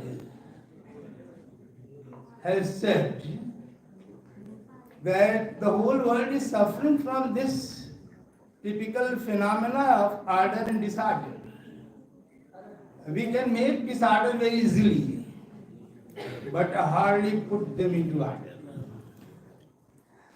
We can burn coal and get its ash, but can't bring back that ash into coal. We can have a very pleasing fragrance. When we have some perfumes, we power on the parts of our body and smell it. It's okay, it's good. We like it. But we cannot bring back that smell into again the bottle of the perfume. So, in the postmodern age, because literature without a life, very difficult to ponder upon. Because all that we have in life become the part of literature. And in life we have been rejecting our traditions ever since the time immemorial. We do not easily accept it. We put questions. You might have heard the Yaks questions which 5 Pandavas gave answer to. They had gone for water, to get water. They saw water. They wanted to drink it, but were forbidden. First to give question to answer. Answer? I'm thirsty. First I should answer it. No. I'm more powerful. And the result is that they disobeyed it. As a result of it, they fainted. Ultimately, Yudhishthir came and he had to give answer to the question, and then only he was allowed. Even in our, not only we try to search the postmodernism even in our ancient scriptures. Professor Pandey was referring to Upanishads. We have aeroplane today. It is the postmodernism, invention of science and technology. But we say that we had aeroplanes, we have Viman Shastra invented by Rishi Bharadwaj. So we try to explore the things in the past, what we have in the present. This is the typical tendency that we have. So this is not a new, but we try to look at and look into something new from the old. There is a conflict between individual and tradition.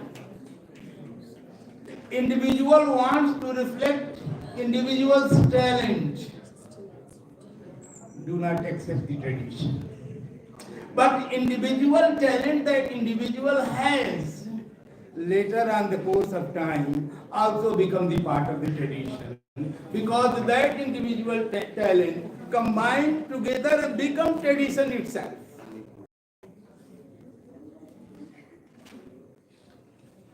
So, this is not the new game. If we look into our life and the relationship between man and man, we find that there is a conflict. But in the conflict itself, we try to make coherence.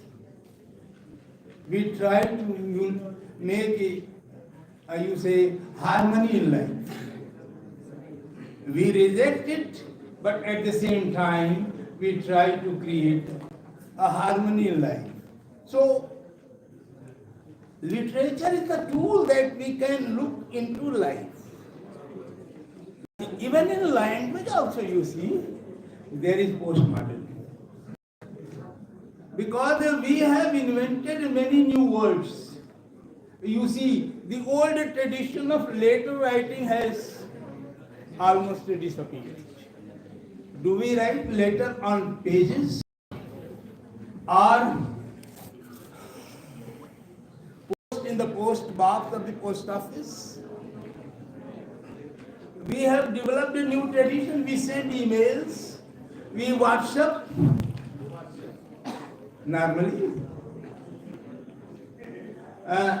More advanced stage, we express our views and ideas, thoughts, even we muse with our feelings through Twitter, through Instagram, through Facebook.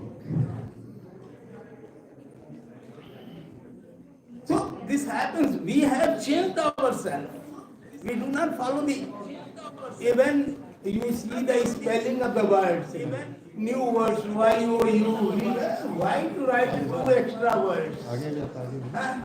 Why not only one word? Why not 3 extra words become more inconvenient. So we have a tendency of exploring something new, not necessarily abiding by the old. So because old is in the structure and we want deconstruction. So there are literary theories, but our life itself is full of many real theories.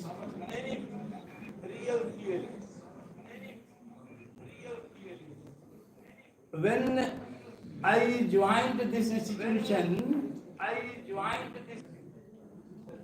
in 1984, I felt the students of KIPM orderly in one dress. From outside, very difficult to identify who Mr. X is. Is Mr. X different from Y, same dress? Unless or until we go near X. Here in this institution also, for some time, common dress for at least first year students. But gradually, it became disordered, no uniform, On certain occasions, some have to, but at the same time we want to follow the tradition, but when we get freedom, we do not want to abide by the tradition, whether in taste or whether in dress or whether in language.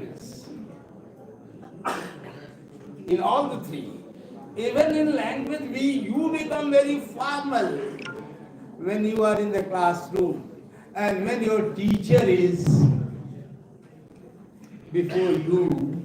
But you become immediately informal when your teacher goes out of the classroom.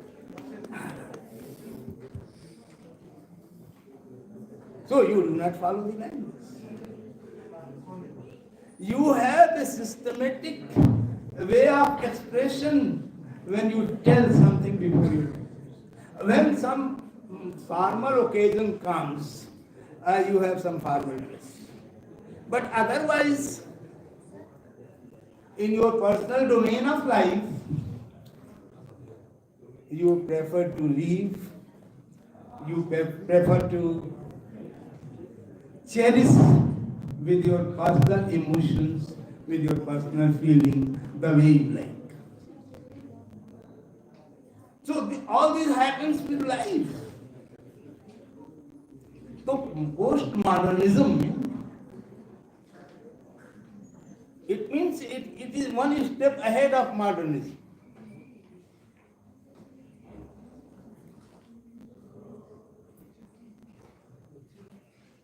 All the atheists were modern. All the atheists were modern. When Lord Buddha at that time, he was modern because he didn't accept the tradition of Sanatana. He challenged it. He was against deity worship. And it was in search of a new truth. Probably he found it. He wanted to break all the bondages. He left his family, even his son also.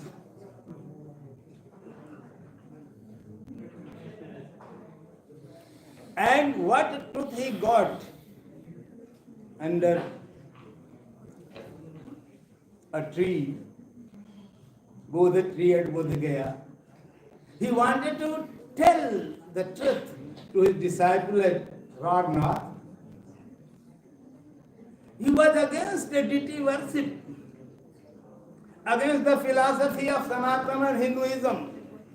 But the followers of Buddha had the idols of Buddha. They started worshipping Buddha. Again they went back to the same tradition with Buddha opposed. So you can see it's a cycle. The cycle is right. Even you look at Islam is more modern than Christianity. Against they established the philosophy of birth and rebirth. In one place. From very difficult to identify. No shape, no akar of unless and until the ultimate. But they have this, but after the death, on the doomsday, Qayamat ke din, the spirits will come out of the grave. But gradually, and will have to give their account. To whom? No uniform. Spirits in no form, formless form will come out and will give account to the formless ultimate. And if there is no birth and rebirth, what for account is there? But when we get freedom, so the conflict is always coming all along. Want to abide by the tradition.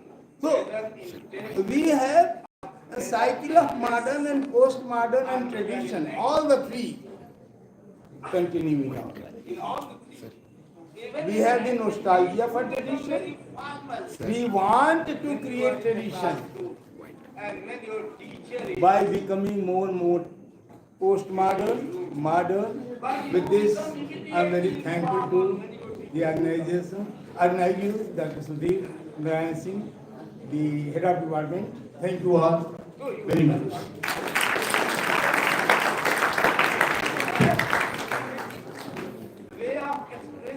Thank you, sir, for your enlightening speech on postmodernism. Your deep insight and comprehensive knowledge provided a profound understanding of the complexities within this intricate subject. Your dedication of sharing wisdom is truly appreciated. Once again, thank you so much, sir. With your personal emotion, with your personal feeling. Now, I would like to call Dr. Sudhir Narayan Singh to facilitate Professor Sanjay Mishra sir with bouquet. Postmodernism is one step ahead of modernism.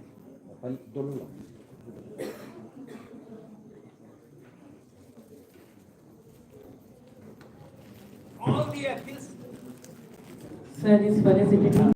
Yes, sir. Head of Management.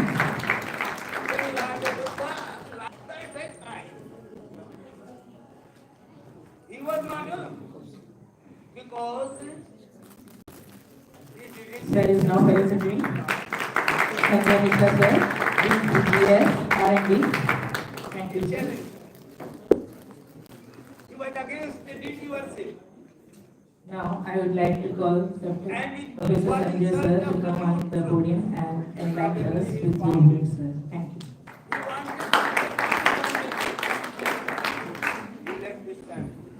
Thanks for the invitation. And first, I would say that I was not supposed to deliver this particular since our VC sir is engaged in meeting. So I got this opportunity, and thanks the organizer for this. First of all, I convey my sincere thanks to all the keynote speakers who have given the deliberations on this complex issue. And I congratulate the organizers, particularly Professor Dr. Singh and all the partners, MMU partners and other partners who are actively engaged in this particular issue.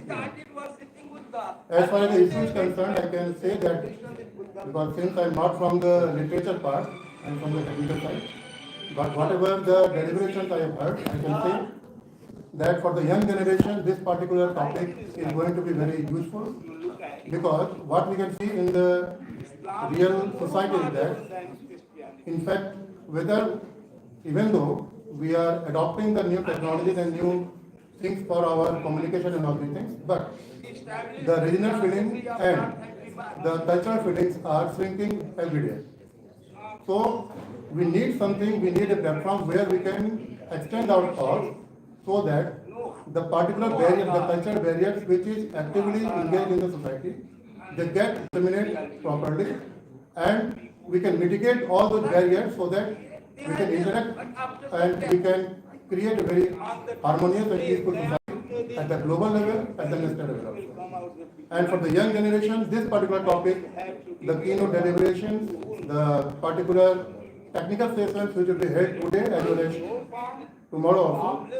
So I request all the young participants to actively listen all the things which our keynote speakers as well as the participants will deliver, and follow all those things which they say or they want to communicate to you, and try to build a society where everyone can live with cultural freedom as well as with peace and harmony.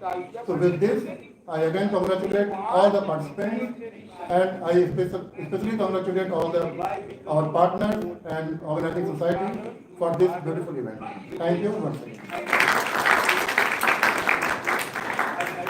Thank you, sir. You all were listening to our Dean, Postgraduate Studies and Research and Development, and this is the time for abstract book release. So I may please take this opportunity to invite again Professor Sanjay Mishra sir, who is here as the representative of Vice Chancellor sir as well, and Dean Postgraduate Studies and Research for the release of the abstract book of this conference.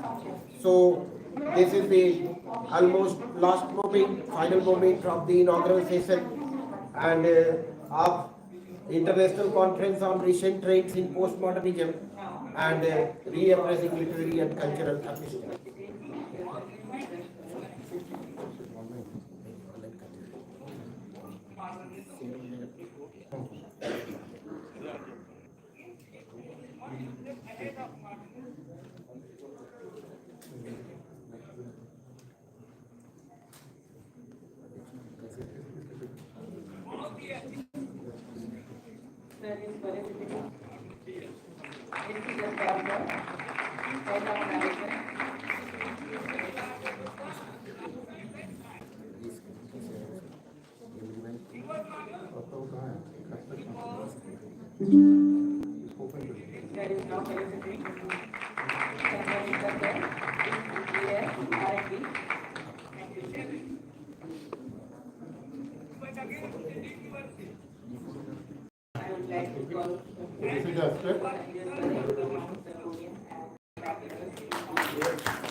Yes, it's here.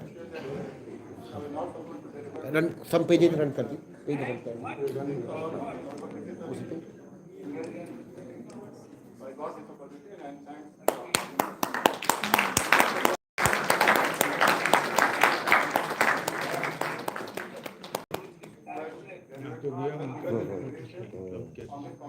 Okay, thank you.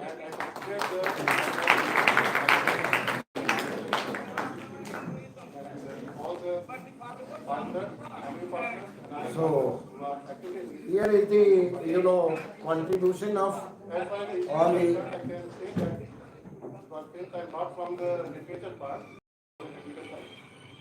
all presenters and resource persons, their profile, everything is available in this abstract book. We are thankful as a host and for joining all of you for this inaugural session. At this moment, I am lucky that my senior professor S.C. Jaiswal Sahab spared time for as the MOU coordinated, and we are having Professor Jabir Pratap Singh from KIPM College of Management, a few more faculty members. I would love to welcome you all for this inaugural session of this international program. Here are abstracts shared by all the projectors that will be presented with their titles.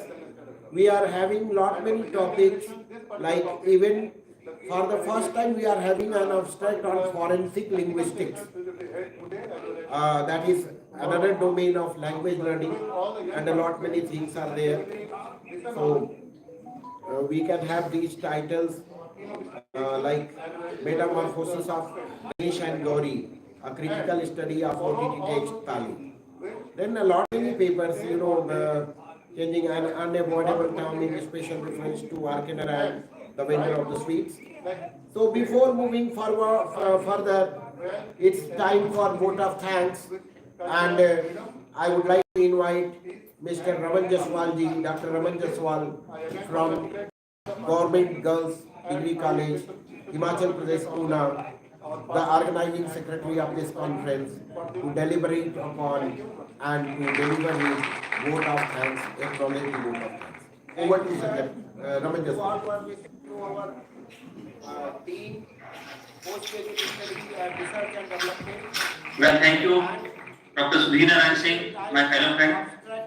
I feel deeply humbled and obliged while I stand here in front of you all to propose vote of thanks for the inaugural ceremony of this 2 days international conference on the theme Recent Trends in Postmodernism, Reappraising Literary and Cultural Episteme. First of all, I extend my heartfelt thanks and deep sense of gratitude to the chief guest of the inaugural session, Dr. Episteme, who is an award-winning Indian origin author and poet, for joining here with us all the way from Norway. She blessed us all with her kind words and words of wisdom. She was kind enough to spare her valuable time for the inaugural session. She is a source of inspiration for millions of people across the globe and is a subject, and her books are a subject of research which have been opted as topics by many research scholars across universities in India and abroad. Next, I take this opportunity to express my gratefulness to Professor J.P. Singh, who is Honorable Vice Chancellor of Madan Mohan Malaviya University of Technology, Gorakhpur, as he was kind enough to provide his approval for this 2 days international conference and allow the faculty members of Madan Mohan Malaviya University of Technology to come here with us for organizing this 2 days conference. I feel delighted when I propose my vote of thanks to Professor Bhadohi, who is patron of this 2 days international conference. Ma'am was kind enough to readily agree to our suggestion, to our proposal of organizing an international conference, and that too of such scale. So thanks to ma'am. I express my heartfelt thanks to Professor Sanjay Prasad Pandey, President of the Achievers Foundation for English Studies, for inviting us to collaborate with his organization, along with Madan Mohan Malaviya University of Technology, Gorakhpur. My heartfelt gratitude to the host department of the inaugural session of this 2 days international conference, that is Humanities and Social Science Department, Madan Mohan Malaviya University of Technology, particularly the head of this department, Dr. Sudhir Narayan Singh, who worked day and night to make this inaugural session a successful one. My special thanks for Professor Sanjay Mishra, Dean Research and Development, PG Department, Madan Mohan Malaviya University of Technology, as he provided us with his necessary approval. My special thanks to Dr. Jagat Singh, Dean KIPM College of Management, GIDA, Gorakhpur, who came along with his students in this inaugural session. My special regards for Professor S.C. Jaiswal, who is coordinator, MOU partner, MMMUT. My special thanks to the NDMA Club, MMMUT, particularly its president, Dr. Sudhir Narayan Singh, who provided us necessary assistance in creating the event and the portal of National Digital Library of India. My special thanks to Professor Jagat, who is Registrar of Madan Mohan Malaviya University of Technology, as he provided us with necessary approval for organizing this 2 days conference. My special thanks to IT Resource Center of Madan Mohan Malaviya University of Technology and its convener, Professor B.S. Singh.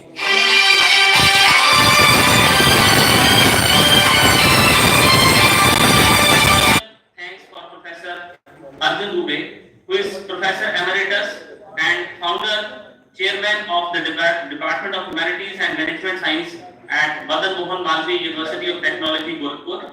Along with that, I also extend my heartfelt thanks to the eminent resource persons, including Professor K.M. Pandey, Banaras Hindu University, and Professor Neetu Kumar, Delhi University. Along with that, I also extend my heartfelt thanks to Professor Prakash Joshi, who joined us here in the inaugural session from Allahabad University.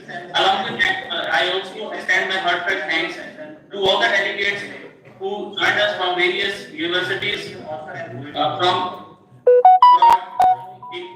Nigeria, Kenya, United Kingdom, and I also extend my heartfelt thanks to the delegates from India who made a valuable time for the inaugural session. She is a source of inspiration for millions of people across the globe. Last but not least, we research scholars of Mohan Malaviya University of Technology, and along with that, the students of KIPM College of Management, who bear with us for these 3 hours during the inaugural session. I seek pardon if I have missed out somebody's name.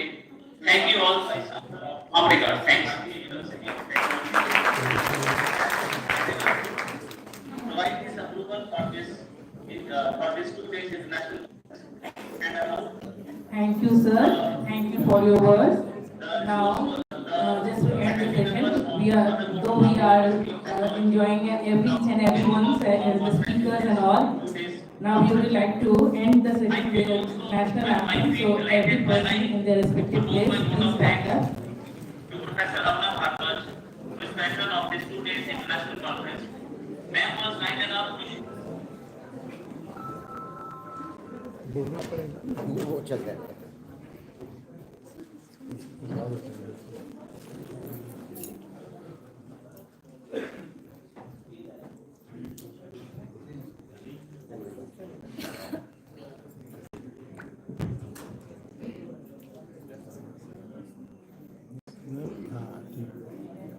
Jana Gana मन अधिनायक जय हे भारत भाग्य विधाता पंजाब सिंध गुजरात मराठा द्राविड़ उत्कल बंगा विंध्य हिमाचल यमुना गंगा उच्चल जलधि तरंगा तव शुभ नामे जागे तव शुभ आशीष मांगे गाहे तव जय गाथा जन गण मंगल दायक जय हे भारत भाग्य विधाता जय हे जय हे जय हे जय जय जय जय हे जन गण मन.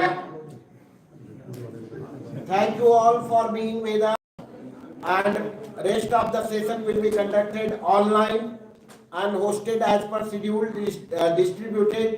So all the participants, and I may take this opportunity to ask the organizing secretary and conference president that people will be connecting online approx. It's already what is time right now? 2. Sir, we are Sudhir, sir, Dr. Sudhir. Yes.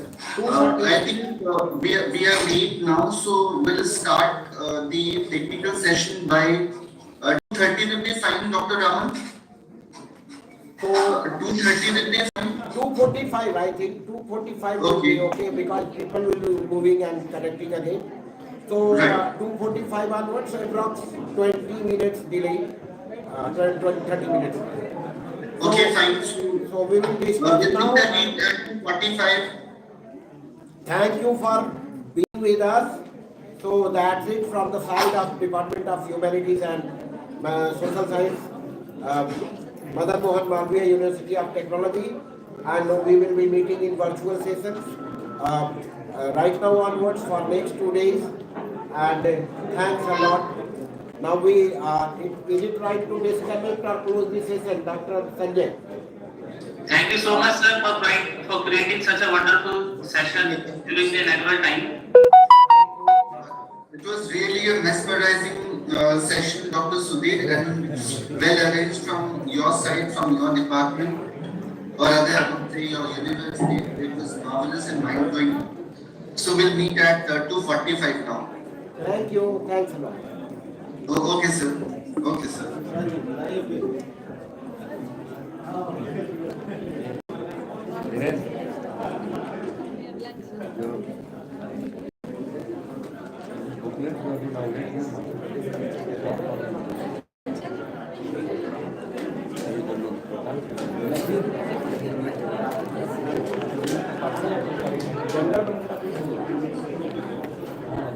वो general में पहले का है ना, तो बहुत ही होते मुझे बता देते हैं करा लेते जरा ये चाय पीने. हाँ चलते.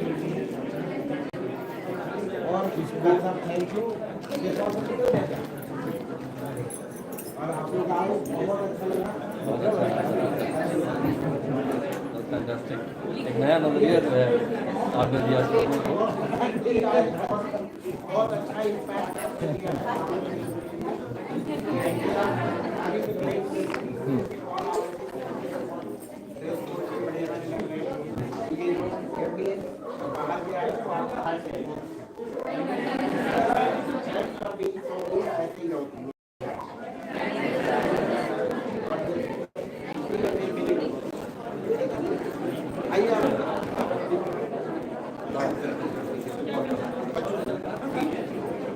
जब डिमांड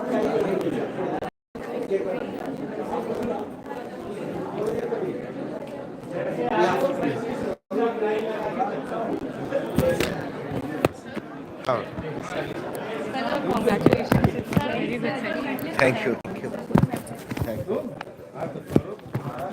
ये बेटा मेरा लैपटॉप का बैग उठा ले जाओ। ये मेरा बैग लैपटॉप लेके जाना। बहुत ज्यादा दो बजे रात तक बैठ के हम लिखे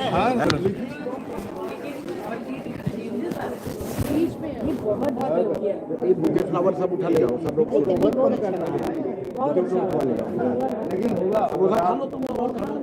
सर मेरा बहुत धीरे हो गया क्या?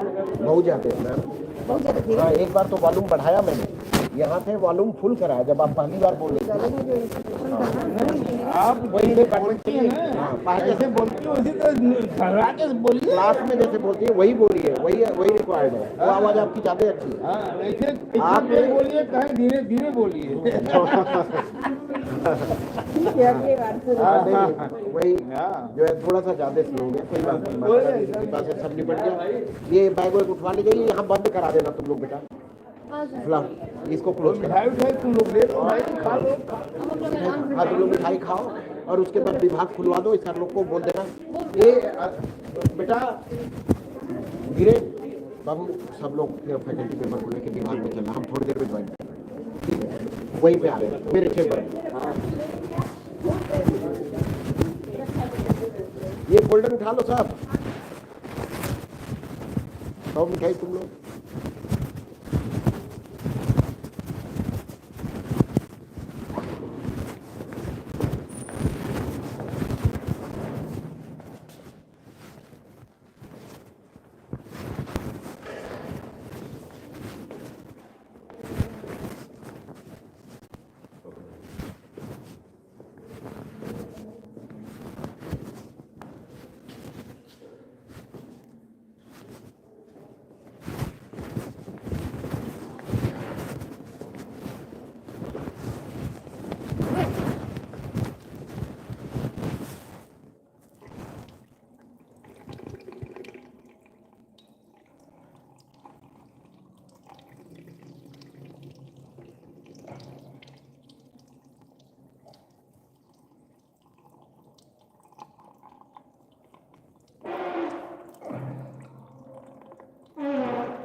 अच्छा सुनो ए बाबू, अरे मेरी बात सुनो, जितना पानी की बची बोतल है, जितना सामान सब ले जाकर वहाँ रख दो। ये माला फूल यहाँ छोड़ दो, माता रानी की कृपा हो गया, दुबई से सारा।